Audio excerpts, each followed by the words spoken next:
भजन गायक गरीबी में पले बड़े अमित कुमार धुर्वे पहुंचे महेश्वर। बागेश्वर धाम में भजन गाकर पाई रातों रात प्रसिद्धि। बागेश्वर धाम से भजन गाकर रातों रात प्रसिद्धि पाकर महेश्वर लौट आए हैं अमित कुमार धुर्वे। गायकी का ऐसा सुरताल जिसने अमित कुमार को सोशल मीडिया पर काफ़ी प्रसिद्ध कर दिया है। अमित कुमार धुर्वे एक छोटे से झोपड़ी में रहकर अपना जीवन यापन कर रहे हैं। उनके 2 पुत्र और 3 पुत्रियां हैं। भजन गाकर और हारमोनियम सुधार कर अपना जीवन जीते हैं। हारमोनियम का कार्य करते करते संगीत में भी रुचि पैदा हुई और गायन भी करने लगे। कई मंचों पर अपनी प्रस्तुतियां भी देकर दाद बटोर चुके हैं। अमित धुर्वे वर्तमान में पवित्र और पर्यटन नगरी महेश्वर में रहकर मां नर्मदा के तट पर सरस्वती मां की आराधना करते हैं। अमित कुमार मूलतः कटनी के पास के रहने वाले हैं। बागेश्वर धाम से लौटने के बाद अमित कुमार धुर्वे को कई संगीत कंपनियों से गायन के लिए ऑफर आ रहे हैं। जल्द ही कोई उचित मंच मिलने पर वह एक अच्छे बड़े प्लेटफॉर्म से अपने गायन की शुरुआत करेंगे। तक जाए। ये नर्मदा के किनारे का रहने वाला बहुत साधारण परिवार का गायक है, बहुत साधारण आदमी है। अमित धुर्वे नाम है तुम्हारा? जय जय है। सुनाओ, वो गजल सुनाओ।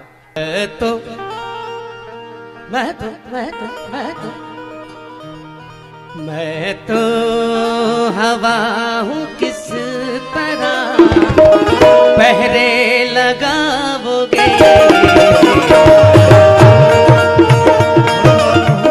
किस तरह पहरे लगाओगे। मैं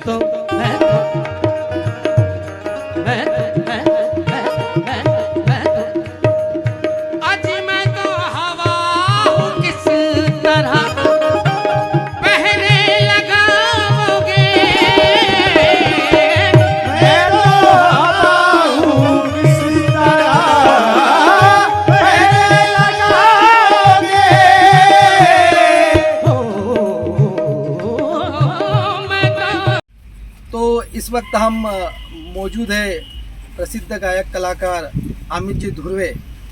एक ऐसा नाम जो बागेश्वर धाम से सोशल मीडिया पर धूम मचा रहा है। इनके भजन, जिस प्रकार की गायकी है, हर जगह बहुत ही तारीफ हो रही है। तो हम अमित जी धुर्वे से बात करेंगे कि इनका जीवन सफ़र कैसा रहा, कहाँ से इन्होंने शुरुआत की। अमित जी, आपका स्वागत है। बागेश्वर धाम में आप गए और वहाँ पर आपने अपने भजनों की प्रस्तुतियाँ दी। किस प्रकार आपको वहाँ का आमंत्रण मिला? जैसे कि मैंने कहा कि कुछ समय से मैं नर्मदा तट पे भी भजन कई समय तक करा है और निःशुल्क कई जगह भजनों में गए भी हैं। और मुझे शौक़ भी था बहुत बचपन से कि मैं काश भगवान की भक्ति करूं और मुझे भजन गायक के नाम से कोई जाने मुझे। इस प्रकार से मैं नर्मदा तट पे रह के और छोटे मोटे कार्यक्रम उनमें जाया करा हूं। और गांव खेड़ों में मेरा काम हारमोनियम सुधारने का रहा है। और यहाँ इस क्षेत्र में, महेश्वर क्षेत्र में, बहुत सारे प्यार मिले हैं लोगों से और आशीर्वाद भी मिला है। और एक दिन ऐसा रहा कि कुछ समय पहले मेरा वीडियो वायरल हुआ था। गाने का वीडियो वायरल हुआ और वो गाना जो बागेश्वर धाम के जो गुरुजी के सानिध्य के जो कलाकार हैं, संगीतकार, उन्होंने मेरे गाने को सुनकर काफ़ी प्रसन्नता वो दिए और गुरुजी को सुनाया गया।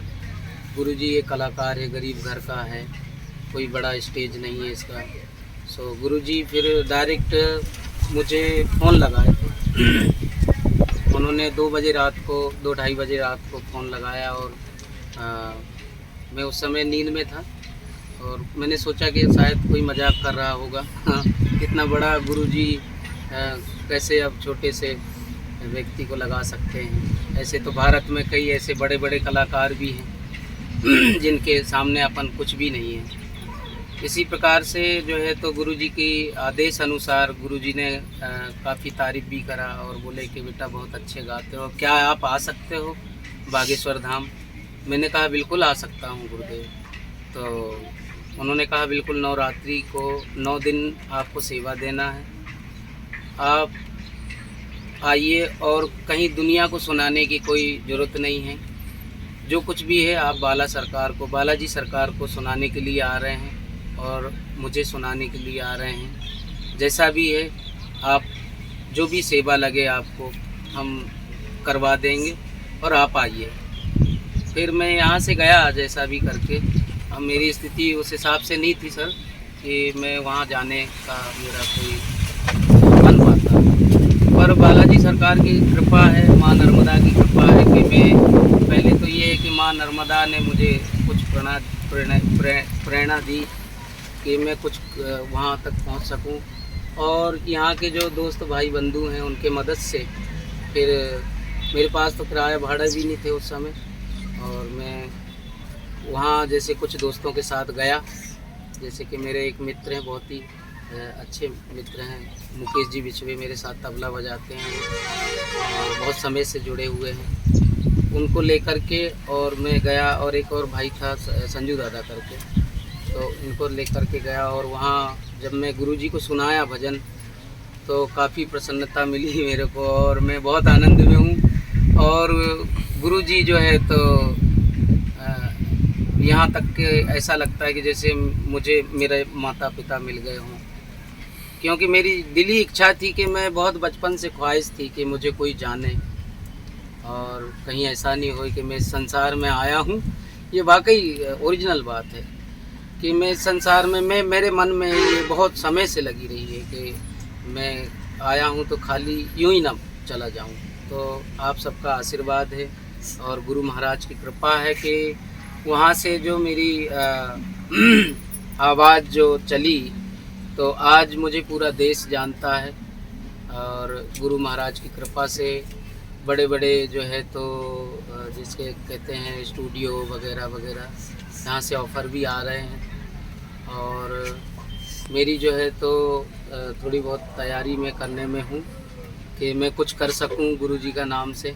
गुरुजी के यहाँ पर आपके द्वारा कितने समय रहकर वहाँ पर कार्य प्रस्तुतियाँ दी गई? मैं वहाँ, मेरी इच्छा थी कि मैं 9-10 दिन तक ही पूरा गुरुजी की सेवा में रहूँ, पर यहाँ क्या था कि 9 दुर्गा का माहौल था। मेरे घर भी जो इष्ट जो जैसे कहते हैं देवी देवता पूजाते हैं नवरात्रि में, सो मैं 5-6 दिन 7 दिन तक रहा है।